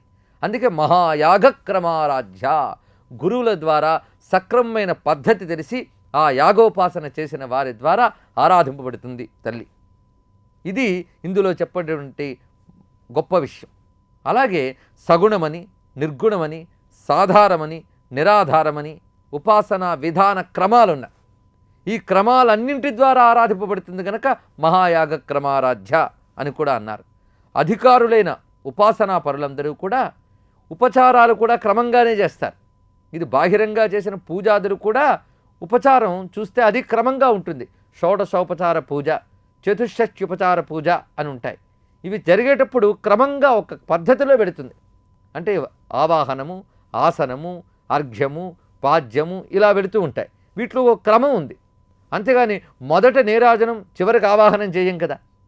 ఇలాగా ఉపచారాల్లో కూడా క్రమం ఉంటుంది. దేవతాశక్తిని పరిపూర్ణంగా పొందడానికి ఒక క్రమం చెప్పబడుతుంది. ఈ క్రమం ప్రకారం ఆరాధింపబడుతుంది కనుక ప్రతి యాగానికి ఒక క్రమం ఉన్నట్లే ఈ స్త్రీయాగం మహాయాగానికి కూడా క్రమం ఉంది. ఆ క్రమము ద్వారా ఆరాధింపబడుతుంది అని. ఈ ఆరాధన చూసుకుంటే బ్రహ్మాద్యంశోభూత అక్షోభ్యాది చతుషష్ఠి యోగిని పూజా సహితో మహాయాగ అని నిర్వచించారు శ్రీ విద్యా శాస్త్రవేత్తలు. మహాయాగం అంటే బ్రాహ్మి మొదలైనటువంటి శక్తులున్నాయి. వాటికి అంశభూతములుగా అక్షోభ్య మొదలైనటువంటి యోగిని గణములున్నాయి. ఇవన్నింటినీ కూడా ఒక క్రమ ప్రకారంగా ఆరాధించడం ఏదైతే ఉందో అది మహాయాగము అని చెప్పబడుతున్నది. వీటన్నిటికీ చేసే ఆరాధనే యాగము. ఈ యాగములో ప్రతి అంశము ద్వారా ఆరాధింపబడుతున్నది మాత్రం జగదంబికే అని తెలుసుకోవాలి. ఇంకా క్రమ అనే శబ్దానికి శక్తి అని కూడా అర్థం ఉంది. శక్తౌచ పరిపాఠ్యాంచ క్రమశ్చరణ కంపయోహో అని శాశ్వత నిఘంటువు అనే ఒక నిఘంటువు అర్థం చెప్పింది. క్రమ అంటే శక్తి అని అర్థం కూడా చెప్పినది. కనుక మహాయాగక్రమారాధ్య అంటే గొప్పదైన యాగశక్తి ద్వారా ఆరాధింపబడేటువంటి తల్లి అని. ఇలాగా భావనోపనిషత్తు పరంగా, బాహిరమైన శ్రీ విద్యోపాసన పరంగా, ఇన్నింటి పరంగా కూడా ఆరాధింపబడే జగదంబిక మహాయాగక్రమారాధ్య అని చెప్పబడుతున్నది. కనుక మంత్రము, తంత్రము, యంత్రము, ఆసనము ఇత్యాదులు ప్రస్తావించిన తర్వాత వాటిని ఆచరించే విధానము అదొక క్రమబద్ధంగా ఉంటుందని తెలియజేస్తూ మహాయాగక్రమారాధ్య అని చెప్పారు. ఇలాగా ఉన్నటువంటి అమ్మవారిని ఆదిగా ఉపాసించినది ఎవరు, ఎప్పుడూ ఉపాసిస్తున్నది ఎవరు అంటే మహాభైరవ పూజిత అని తర్వాతి నామం. మనం ఏ దేవతనైతే ఆరాధిస్తున్నామో, ఏ యంత్రాన్నైతే ఆరాధిస్తున్నామో దాని యొక్క క్రమం తెలియడమే కాకుండా దాని పరంపర తెలియాలి. పరంపర తెలిసినప్పుడు ఆ విధానం పట్ల గౌరవం పెరుగుతుంది. ఇది ఎవరు పెడితే వాళ్ళు ఉపాసించే విద్య కాదు, మహాత్ములైనటువంటి వారు దీన్ని ఉపాసించారు అంటే ఆ విద్య పట్ల మనకు గౌరవం పెరుగుతుంది. అందువల్లనే ప్రతిదీ చెప్పేటప్పుడు పరంపర చెప్తారు. దీనికి ఇది పరంపర, ఒక గురు పరంపర ఉంటుంది, ఒక ఆరాధనా పరంపర ఉంటుంది. మహాత్ములందరూ ఆశ్రయించిన మార్గము అని చెప్తే ఆ మార్గం పట్ల మనకి నిష్ఠ పెరుగుతుంది. అలాగా ఈ శ్రీ విద్యోపాసన అనేటువంటిది, జగదంబిక ఆరాధన అనేటువంటిది ఎవరు చేశారు అంటే మహాభైరవ పూజిత, అమ్మవారు మహాభైరవుని చేత పూజింపబడుతున్నది అని. మహాభైరవుడే నిత్యం పూజిస్తాడట. ఎవరా మహాభైరవుడు? పరమేశ్వరుడే మహాభైరవుడు. ఆయనకి భైరవుడు అని పేరు, పైగా మహాభైరవుడు అని పేరు. దేవుడు మహాదేవుడు అన్నట్టే, ఈశ్వరుడు మహేశ్వరుడు అన్నట్లే భైరవుడు మహాభైరవుడు కూడా. ఆయన్ని మించిన భైరవులు లేరు కనుక మహాభైరవుడు. అయితే భైరవ అంటే అర్థం ఏమిటి? తంత్రశాస్త్రంలో ఈ భైరవ శబ్దం ఎక్కువగా వస్తుంది. అయితే తంత్రశాస్త్రాల్ని, ఈ తత్వాల్ని అర్థం చేసుకోలేక ఏవేవో వ్యాఖ్యానాలు చేస్తుంటారు. కానీ తంత్రాన్ని, ఈ భైరవాది నామాలని చూస్తే, ఒక వైదికమైన దృష్టితో చూస్తే, వేదాంతపరమైన దృష్టితో చూస్తే ఇవన్నీ బ్రహ్మవాచకములే, పరబ్రహ్మవాచకములే. వేదాంతములు బ్రహ్మ విద్యగా దేన్ని ప్రస్తావించాయో తంత్రశాస్త్రము దానినే శ్రీ విద్యగా ప్రస్తావించింది. అక్కడ పరబ్రహ్మమే ఇక్కడ భైరవుడిగా చెప్పబడుతున్నాడు. భైరవుడు అంటే ఏదో కాదు, బ్రహ్మము గురించి వేదం ఏం చెప్పింది? దేని నుంచి ఈ జగత్తంతా పుడుతోందో, దేనివల్ల ఈ జగత్తంతా ఉన్నదో, దేనివల్ల ఈ జగత్తంతా లయమవుతోందో అదే బ్రహ్మము అని నిర్వచించింది. ఆ మాటే భైరవ శబ్దం కూడా చెప్తుంది. ఎవ్వనిచే జనించు జగము, ఎవ్వని లోపల ఉండి లీనమై ఎవ్వని యందుడిందు. ఇదే భైరవ శబ్దానికి కూడా అర్థం. అది ఎలాగూ అంటే భరణ రమణ వమనకర్త సృష్టిస్థితి సంహృతికారి పరశివో భైరవ అని నిర్వచించారు. భరణము, రమణము, వమనము ఈ మూడు ఎవరు చేస్తున్నాడో అతడు భైరవుడు అని చెప్పారు. భరణము అంటే భరించుట, రమణము అంటే రంజింపజేయుట, వమనము అంటే సర్వమును స్వీకరించుట, అలాగే సర్వమును లయింపజేయుట అని కూడా అర్థం వస్తుంది. ఇలా తీసుకుంటే భరణము అంటే సృష్టి చేయుట, పాలన చేయుట. ఇక రమణము అంటే సృష్టి యొక్క స్థితిని కలిగించుట, ఆనందింపజేయుట, సృష్టికి ఒక మనుగడని ఇవ్వడం అనేటువంటిది. అలాగే వమనము అంటే లయం చేయడం. సృష్టి స్థితి లయలు ఏ శక్తి చేస్తున్నదో, ఏ పరబ్రహ్మము చేస్తున్నదో ఆ పరబ్రహ్మమునే, ఆ పరమేశ్వరునే ఇక్కడ భైరవుడు అన్నారు. అంటే సృష్టి స్థితి లయ కారకుడు అని అర్థం అన్నమాట. భైరవ అంటే ఒక భయంకర భావం కూడా ధ్వనింపజేస్తుంది. ఏమిటా భయంకరము అంటే సర్వ అజ్ఞానములను లయింపజేసేటువంటి తత్వం ఏదో అదే భైరవ తత్వం. ఇది మామూలు భైరవం కాదు, మహాన్ భైరవ, మహాభైరవ. గొప్పదైన భైరవుడు ఆయన, గొప్పవాడాయన. అంటే ఆయన చేసే సృష్టి స్థితిలో కర్మలు ఇంకెవరూ చెయ్యలేరు. ఎవరూ చెయ్యలేని పని చేసేవాడినే మహాత్ముడు, మహాభైరవుడు అన్నారు. అంత గొప్పగా సృష్టి స్థితిలో చేస్తాడు గనక మహాభైరవుడు, పరమశివుడు అని చెప్పబడుతున్నాడు. ఈ పరమశివుడు ఈ విశ్వంలో అనేక రూపాలతో వ్యాపించి పని చేస్తూ ఉంటాడు. అలా చేసే భైరవుల గురించి చెప్తూ ప్రధానంగా 8 మంది భైరవుల్ని తంత్రశాస్త్రం చెప్తున్నది. అసితాంగ భైరవుడు, రురు భైరవుడు, చండ భైరవుడు, క్రోధ భైరవుడు, ఉన్మత్త భైరవుడు, కపాల భైరవుడు, భీషణ భైరవుడు, సంహార భైరవుడు అని అష్టభైరవులు వీరు. ఈ భైరవ తత్వం కూడా చాలా దివ్యమైనటువంటిది. ఈ భైరవ తత్వాన్ని కానీ అనుసంధానం చేసుకుంటే సర్వ దుష్టశక్తుల నుంచి కూడా మనకి ఆపదలు తొలగి రక్షణ లభిస్తుంది. అది ఇవ్వగలిగే మహాశక్తి భైరవ శక్తి. ఈ 8 విధములుగా విభజింపబడి వచ్చినటువంటి వాడు ఒకే భైరవుడు, ఆయన మహాభైరవుడు. అంటే పరమేశ్వరుడే 8 రూపాల భైరవాకృతులు ధరించాడనమాట. ఈ 8 రూపాల భైరవుల యొక్క సమిష్టి శక్తే మహాభైరవుడు. ఈ మహాభైరవుని చేత పూజింపబడుతూ ఉన్నటువంటిది, అంటే శివుని చేత ఆరాధింపబడే తల్లి అని చెప్పడం ఇక్కడ. మహాభైరవుడు 8 రూపములతో ఉన్నటువంటి ఆయన 8 రూపములతోనూ అమ్మవారిని ఆరాధిస్తూ ఉంటాడు. అలాగా మహాభైరవునితో ఆరాధింపబడుతుంది. ఈ 8 కాక ఇంకొక భైరవుడిని చెప్పారు. ఆ భైరవుడు ఎవరు అంటే ఆదిత్య మండలాంతర్వర్తి అయినటువంటి వాడు మహాభైరవుడు. బాగా పరిశీలిస్తే సూర్యుడి కన్నా భైరవుడు ఇంకెవరుంటారు? భయంకరుడు అంటే సూర్యభగవానుడు మహాభయంకరుడే. గ్రీష్మాదిత్యుడు అంటే భైరవుడు కాకపోతే ఇంకేమిటి? ఈ సూర్యుల్లో కూడా భరత్వ, రమణత్వ, వమనత్వములు కనబడతాయి మనకి. ఈ సృష్టి స్థితిలయ కారకమైనటువంటి తత్వమంతా సూర్యుల్లో కనబడుతుంది. ఆయన సృష్టికారకుడు, ఆనందకారకుడు, లయకారకుడు కూడా. సూర్యుని యొక్క ప్రతాపం అనేక విధములుగా వ్యాపించి ఉంటుంది. అందులో సృష్టి స్థితిలయ కారకత్వాలు కనబడుతూ ఉంటాయి. ఈ సృష్టి స్థితిలయ పనులు చేసేటటువంటి సౌరశక్తి విశేషానికి భైరవుడు అని పేరు అనమాట. ఆ భైరవుడిని మార్తాండ భైరవుడు అన్నారు. సూర్యనారాయణుడన్నా సౌరమండల మధ్యస్థుడైన సాంబుడన్నా ఒకటే.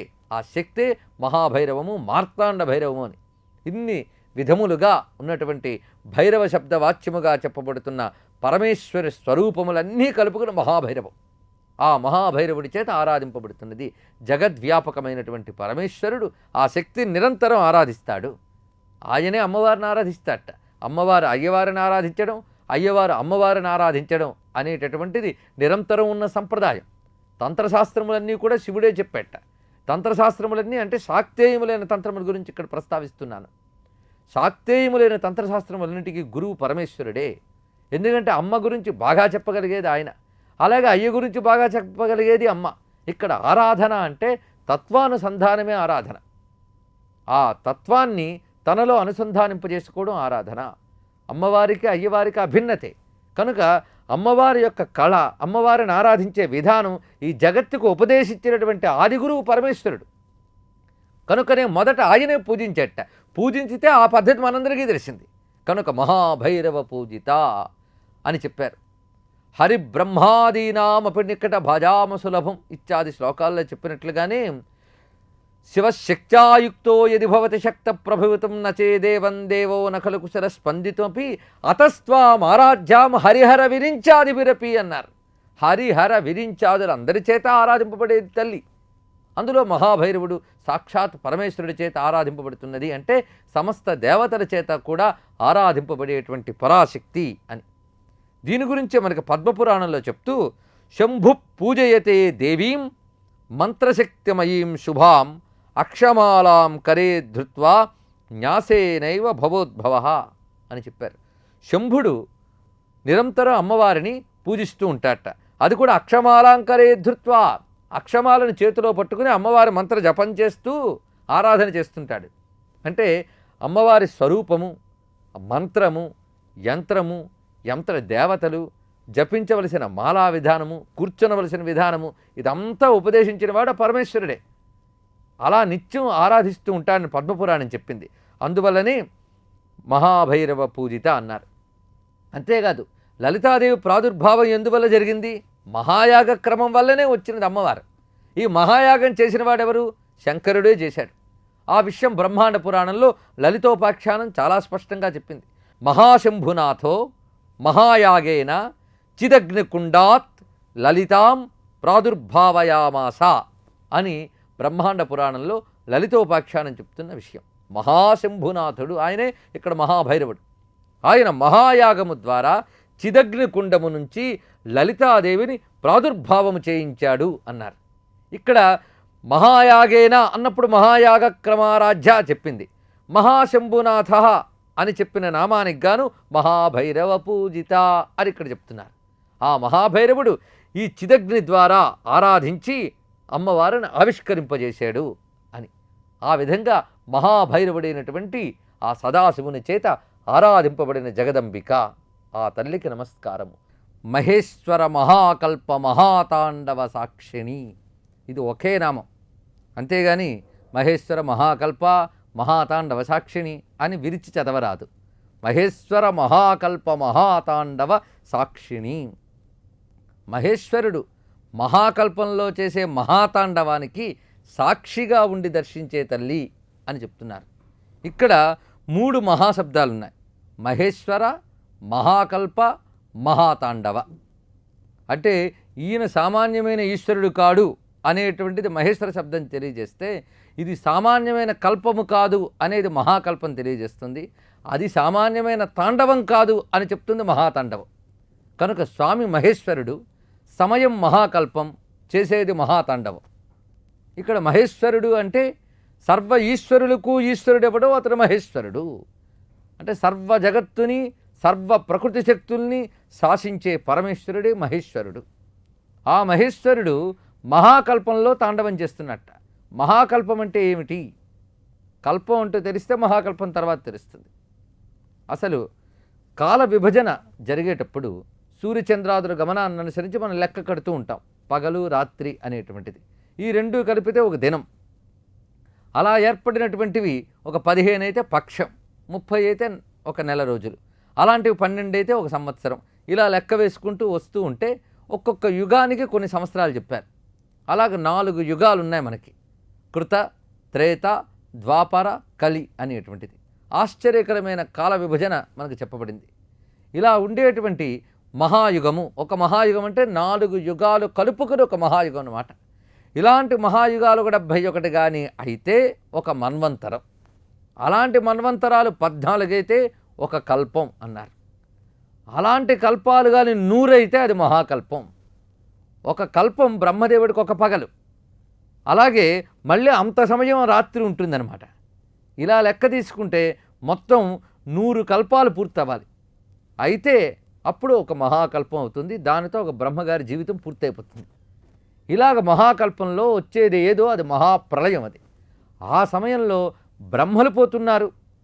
బ్రహ్మ యొక్క సృష్టిలో ఉన్నవి పోతాయని ప్రత్యేకించి చెప్పనవసరం లేదు. ఇలాగా సర్వము నశించిపోతుంది ఆ సమయంలో. ఆ స్థితిలో ఉండేటటువంటి వాడు కూడా ఎవరు అంటే ఆద్యంతములు యందు ఉండేటువంటి మహేశ్వరుడు తప్ప ఇంకెవరు ఉండట. ఈ సర్వమును లయం చేసుకునే మహాలయకారకుడు ఆయన. అందువల్ల ఆ లయతత్వానికి సూచనగా ఆయన చేసే మహాలయమేదో అదే మహాతాండవంగా చెప్తున్నారు ఇక్కడ. మహేశ్వరుడు మహాకల్పంలో చేసేది మహాతాండవం. ఈ సమస్త విశ్వాన్ని ఒక మహాకల్పం పాటు భ్రమించిన మహావిశ్వాన్ని తనలో లయం చేసుకునేటువంటి ఏ మహారిధం లయం ఉన్నదో ఆ లయే తాండవం. లయాత్మకమే తాండవం. అది ఉద్ధతితో కూడుకున్నప్పుడు దానికి తాండవం అంటారు. ఇప్పుడు నాట్యంలో కూడా లాస్యము తాండవము అని 2 ఉన్నాయి. అది ఉద్ధతితో ఆర్భటీ వృత్తితో కూడుకున్నప్పుడు తాండవం అంటాం. కైశికీ వృత్తంతో ఉన్నప్పుడు లాస్యం అంటాం. దానిలో ఉద్ధతి ఉంది, ఎక్స్టసీ ఉందన్నమాట. ఆ ఉద్ధతితో చేసేటువంటిది మహాతాండవం. మహేశ్వర మహాకల్ప మహాతాండవం. అంత తాండవం పాప ఆయన చేస్తూ ఉంటే చూడ్డానికి ఎవరో ఒకరు ఉండాలి కదా. ఎవరూ లేకపోతే తాండవం ఎవరు చూసి ఆనందిస్తారు? అంటే అన్నిటినీ లయం చేసేటంత మహాశక్తితో ఆయన నాట్యం చేస్తుంటే ఆ నాట్యాన్ని చూస్తూ ఉండగలిగే శక్తి ఉండాలి. మళ్ళీ అది కూడా నశించకుండా ఉండాలి. నశించని పరతత్వమే నాట్యం చేస్తున్నప్పుడు తాను కూడా నశించని వాడు మాత్రమే దర్శించగలడు. అలా దర్శించే శక్తి ఎవరు అంటే అమ్మవారే దర్శించగలదు. ఆ నాట్యాన్ని ఇంకెవ్వరూ చూడలేరు. మిగిలిన నాట్యాలు మిగిలిన వాళ్ళు చూడొచ్చు. ఒక సంధ్యాతాండవమో ఆనంద తాండవమో ఇత్యాదులు దేవతలు అందరూ చూస్తూ ఉంటారు. వారు కూడా పాలు పంచుకుంటూ ఉంటారు ఆ నాట్యంలో, ఆ తాండవంలో. కానీ ఆయన ఆ సమయంలో చేసే తాండవం ఉందే దాన్ని చూసేవాళ్ళు ఎవ్వరూ లేరు. ఎవరూ చూడకపోతే ఆయనకు మాత్రం ఆనందమే ఉంటుంది. కనుక నేను ఆనందిస్తా, నాట్యం చేయవయ్యా అని చెప్పి ఆవిడ మాత్రం చూస్తూ ఉంటుంది. ఎందుకంటే ఆయన యొక్క శక్తి గనక, ఆయన ఎంత శాశ్వతుడో ఆవిడ కూడా అంతే శాశ్వతురాలు గనక శివస్య సహజ ధ్రువ అయినటువంటి శివుని యొక్క సహజమైన ధ్రువమైన శాశ్వతమైన నిత్య శక్తి ఏదో ఆ శక్తి జగదింప గనక ఆవిడ చూస్తూ ఉంటుందిట. మహేశ్వర మహాకల్ప మహాతాండవ సాక్షిణి అని చెప్పారు ఆ తల్లిని. దీని గురించే పంచదశి స్తవంలో వర్ణిస్తూ కల్పోపసంహరణ కల్పిత తాండవస్య దేవస్య ఖండపరసో పరభైరవస్య పాశాంకుశైక్షవ శరాసన పుష్పబాణ సా సాక్షిణి విజయతే తవ మూర్తిరేఖ అని వర్ణించారు. అమ్మా, సాక్షిగా ఉండేటువంటి నీ మూర్తి మాత్రమే అప్పుడున్నది. ఆ మహేశ్వర మహాకల్ప మహాతాండవ సమయంలో ఆ మహేశ్వరుణ్ణే పరభైరవుడు అన్నారు. ఇక్కడ పరభైరవుడు అంటే అన్నీ నశించినా తాను నశించకుండా ఉండేటువంటి ఆ పరమాత్మే, ఆ పరమేశ్వరుడే పరభైరవుడిగా ఇక్కడ వర్ణించబడుతున్నాడు. ఆ పరభైరవుని యొక్క ఆ మహాతాండవాన్ని సాక్షిగా తిలకిస్తున్న జగదంబికను తలంచుకుంటే అంతకన్నా శాంతకరమైన స్థితి మరేమిటుంది? అప్పుడు కూడా అమ్మ ఎలా ఉన్నది అంటే ఒక సౌమ్యంగా కూర్చుని మొత్తం సాక్షిగా తిలకిస్తూ ఉన్నదట. సాక్షిలో ఎలాంటి శాంతత ఉంటుందో ఆ శాంతత అంతా ఇక్కడ సాక్షి శబ్దం ద్వారా మనకు కనబడుతుంది. తన యొక్క శాంత స్థితికి ఏమీ భంగం కలగకుండా ఈ మొత్తం యొక్క లయని చూస్తున్నది అమ్మ. అంతేగాని లయం జరుగుతూ ఉంటే అమ్మలో ఎటువంటి కదలిక లేదు. అంత మహాలయాన్ని కూడా నిశ్చలంగా చూస్తూ ఉన్నది అన్నమాట. ఒక దీపం వెలిగించి ఆ వెలుగులో ఎన్నో పనులు చేస్తూ ఉంటాం, కానీ ఈ పనుల యొక్క వికారమేది దీపాన కట్టదు, శాంతంగా తిలకిస్తూ ఉంటుంది. అలాగే ఇంత మహాతాండవ ప్రళయ నృత్యాన్ని కూడా పరమశాంత స్థితిలో దర్శించేటువంటి ఏ విద్యాస్వరూపిణి ఉందో ఆ విద్యాస్వరూపిణి ఇక్కడ సాక్షిణీ నామం ద్వారా చెప్పబడుతున్నది, సాక్షీభూతంగా దర్శిస్తున్నదేని. దేవి భాగవతంలో కూడా ఏషా సంహృత్య సకలం విశ్వం క్రీడతి సంక్షయే లింగాని సర్వజైవానాం స్వశరీరే నివేశ్య చ. మహాప్రళయ కాలంలో సమస్త జగత్తుని లీనం చేసుకున్నటువంటి ఆ సాక్షిరూపిణి జగదంబికను వర్ణించారు. ఇలాగే మహావాసిష్ఠము మొదలైనటువంటి గొప్ప గొప్ప గ్రంథాలలో ఆ మహాప్రళయ దృశ్యాన్ని వర్ణిస్తారు. ఆ సమయంలో వచ్చే శబ్దజాలము, ఆ సమయంలో పరమేశ్వరుని యొక్క తాండవము, అక్కడ సాక్షిమాత్రంగా ఉన్నటువంటి అమ్మవారి యొక్క స్వరూపము, ఇవన్నీ వివిధ శాస్త్రాల్లో వివిధ విధాలుగా వర్ణించారు. ఆదిశంకరులు సౌందర్యలహరిలో చెప్తూ విరించి పంచత్వం వ్రజతి హరిరాప్నోతి విరతిం వినాశం కీనాశో భజతి ధనదో యాతి నిధనం వితంద్రీ మాహేంద్రీ వితతిరపి సమ్మీలిత దృశా మహాసంహారేస్మిన్ విహరతి సతిత్వత్పతిరసౌ. మహాసంహారము అన్నారు. సంహారము, మహాసంహారము. సంహారం అంటే ఈ సృష్టిలో సర్గ ప్రతిసర్గ ఉన్నట్టే సంహారము మహాసంహారము ఉంటాయి. సర్గము అంటే అన్నిటికన్నా మొదట జరిగినటువంటి సృష్టి. ప్రతిసర్గము అంటే ప్రతి కల్పకల్పాలకి ఒక లయం జరిగి మళ్ళీ సృష్టి జరగడం, అది ప్రతిసర్గము. ఈ ప్రతిసర్గం ఎలా జరుగుతుందంటే ముందు కల్పముల్లో ఏవైతే ఉన్నాయో వాటి యొక్క మౌలిక మూల వస్తువుల్ని దాచి తిరిగి వాటితో తర్వాతి కల్పనలో సృష్టి చేస్తారు. ఇది ప్రతిసర్గం అని. ధాత యథాపూర్వమకల్పయత్ అని వేదం కూడా చెప్తున్నది ఈ విషయమే. ఇది ప్రతిసర్గము అనేటువంటిది. అలాగే ఒక్కొక్క కల్పం పూర్తవుతూ ఉన్నప్పుడు ఒక్కొక్క రకమైన సంహారం ఉంటుంది. ఇదేమిటి? మహాసంహారం అంటే మహాకల్పంలో జరిగేటటువంటి ఏ మహాప్రళయం ఉందో దానికి ఇక్కడ మహాసంహారం అని చెప్పారు. ఈ మహాసంహార సమయంలో ఎలా ఉంటుంది అంటే అది ఊహకందనటువంటి విషయం. కానీ మహర్షులు తమ తపశ్శక్తితో దర్శించి చెప్పిన దాని ప్రకారము అమ్మవారి యొక్క ఉపాసనా పరులైనటువంటి ఆదిశంకరులు ఎంత గొప్పగా చెప్పారంటే ఆ స్థితిలో విరించిహి పంచత్వం వ్రజతి, బ్రహ్మదేవుడు పని కూడా పూర్తయిపోతుందమ్మా ఆ సమయంలో అన్నారు. హరిరాప్నోతి విరతి, ఎప్పుడైతే సృష్టి లేనప్పుడు ఇంక స్థితి ఏం చేస్తారు కనుక విష్ణుమూర్తి విశ్రాంతి తీసుకుంటుంటాట ఆ సమయంలో. హరిరాప్నోతి విరతిం, నారాయణుడు విశ్రాంతి తీసుకుంటూ ఉంటాడు. వినాశం కీనాశో భజతి, ఇక యముడు ఆయన గారి పని కూడా పూర్తయిపోతుంది ఆ సమయంలో. మృత్యువుకు కూడా పని ఉండదు, ఎందుకంటే మృత్యువైనటువంటి పరమేశ్వరుడు యొక్క తాండవంలో మృత్యువుకి పని ఉంటుంది, ఆయన పని కూడా పూర్తవుతుంది. ధనదో యాతి నిధనం, కుబేరాదులు కూడా ఉండరప్పుడు. ఎందుకంటే ఈ దిక్పాలకులు వీళ్ళందరూ కూడా సృష్టికి సంబంధించిన విషయం. సృష్టి నశించినప్పుడు సృష్టిని నడిపే దేవతాశక్తులు ఏమవుతున్నాయి? ఆ పరతత్వంలో లీనమైపోతున్నాయి ఇవన్నీ వెళ్ళి. వితంద్రీ మాహేంద్రీ వితతిరపి సమ్మీలిత దృశా, మహేంద్రుడు కూడా అంటే ఇంద్రాది దేవతలు కూడా ఆ సమయంలో ఉండరు. ఆ సమయంలో ఉన్నది ఎవరు అంటే మహాసంహారేస్మిన్ విహరతి సతి త్వత్పతిరసౌ. అలాంటి మహాసంహార సమయంలో నీ పతితో నువ్వు మాత్రమే విహరిస్తూ ఉంటావమ్మా అన్నారు. విహరించడం అంటే అర్థం ఏమిటి? ఆనందంగా తిరగడం విహారం అంటే. అంతేగాని భయంతో అటు ఇటు తిరగడాన్ని విహారం అనరు. ఆనందంతో తిరగడాన్ని విహారయాత్రలు, విహారం అంటారు. అంత ప్రళయంలో ఎవరికైనా ఆనందం ఉంటుందా నిజానికి చూస్తే? అంత సమయంలో కూడా ఆనందంగా ఉండడం అనేటువంటిది చాలా గొప్పదైన విషయం. ఇందులో ఒక తాత్వికమైనటువంటి అంతరార్థం ఉంది. అది గ్రహించితే ఎందుకు చెప్పారు, ఈ ఉపాసనా క్రమంలో ఈ నామం ఎందుకు చెప్పారు అనేది మనకు అర్థమవుతుంది. మహామంత్ర, మహాయంత్ర, మహాతంత్ర ఇవన్నీ కూడా సిద్ధిస్థానమే మహేశ్వర మహాకల్ప మహాతాండవ సాక్షిని. ఇదే ఆత్మ యొక్క స్థితిని చెప్పేటువంటి గొప్ప నామం. ఈ నామంలో బయటికి ఒక ప్రళయతాండవం కనబడ్డా ఇందులో దర్శించవలసినది ఒక శాంతస్థితి.